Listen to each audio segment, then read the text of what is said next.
I'm Brian Kaplan, professor of economics at George Mason University and a blogger for EconLog. Now that we've talked about the economic problem, it's time to look deeper into the economic way of thinking. The three main parts of the economic way of thinking are incentives, information, and institutions. Let's go over each one, starting with incentives. Incentives make up the core of economics. Simply put, people respond to incentives. This may seem like common sense, but economists are different because we apply this principle consistently. People in other social sciences tend to focus more on how people should behave and design policies that would work if everyone did do just what they were supposed to do. Economists, on the other hand, analyze what people actually do. We think about how people respond to positive and negative incentives. Positive incentives reward behavior. Negative incentives punish behavior. The threat of jail time, for instance, is a powerful negative incentive not to commit murder.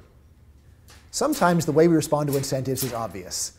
The price of something you buy goes up, so you buy less. Other effects of incentives, though, are not obvious at all. For example, a healthcare mandate might lead employers to hire fewer workers. When fewer workers have jobs, the end result of the mandate might be that fewer workers have health insurance than if the law said that nobody had to have it.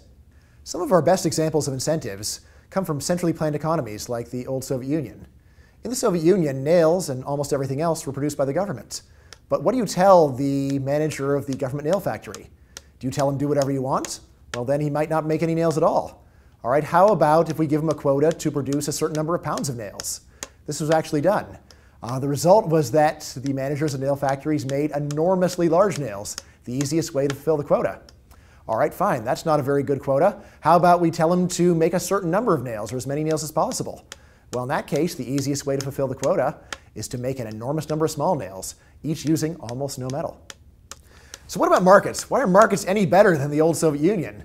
The answer is that in markets, products have to pass a market test. You can't say, I've made my quota, I've made enough nails, so give me my money. You have to actually convince someone that they want to spend their money on your nails. You can't say, I've made enough pounds of nails, give me my money. You've got to convince someone that the nails are actually going to be useful to them. That's the difference. In markets, it's not enough to say that you have done what people told you to do. You've got to do what people actually are happy with. When economists say that people respond to incentives, we mean that everyone responds to incentives. Firms respond to incentives when they decide what to produce. Consumers respond to incentives when they decide what to buy. Government employees respond to incentives when they decide how and whether to do their jobs. Just because your job description says to help taxpayers doesn't mean that a government employee is going to do it. Government employee is going to consider, what does this cost me? How much effort is expected of me? What's the easiest way of doing this? What's going to get me promoted? The result is that even though people in government and markets all respond to incentives, different incentives can lead to very different behavior. For example, if you're running a business, you have a strong incentive to come up with a product that people really like.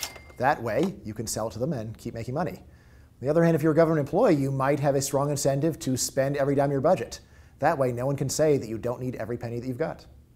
So government planning, no matter how well-intentioned, has to be judged based upon its outcomes. Saying we want clean air or to protect endangered species isn't enough. We need to see whether the policies we put in place actually give people incentives to clean the air, actually give people incentives to protect endangered species. The Endangered Species Act was put in place to protect the bald eagle and other animals, but the results were disappointing. Often the response of people to the law was just to shoot, shovel, and shut up, meaning that the animals were more in danger than ever. Put yourself in the shoes of a rancher who lives in an area with a lot of bald eagles. Before the act was on the books, you might have just ignored them. After it's on the books, though, there's actually an incentive to kill the eagles before the authorities find out. Incentives really are that important. When the only way for firms to make money is by making customers happy, firms have a strong incentive to treat customers in whatever way makes customers happiest. When the government pays your bills, no matter how happy customers are, government employees have a strong incentive to treat customers in whatever way makes them feel happiest.